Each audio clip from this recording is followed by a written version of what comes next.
In this lesson, you will learn about 3 types of rectangles in the contextual sketch environment.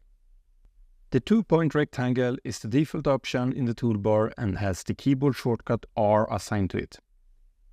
You can work in 4 different orientations once you anchor the first point, and you can also add dimensions for precision.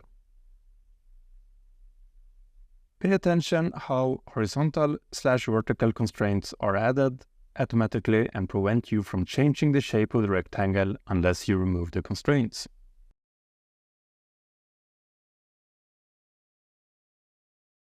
The 3-point rectangle means more work if you intend to create a rectangle in the same directions that the 2-point rectangle works, but it provides more flexibility and more opportunities when you want to create a rectangle in other directions. You can also lock the value after you place the first point, which can be helpful depending on your design intention. The center rectangle creates a symmetrical value from one center point and one corner point. I often use the center rectangle when I want to start a sketch from the center point of the origin and I want default construction planes centralized on my design.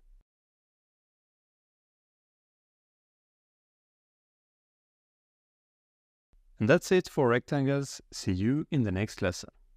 Thank you.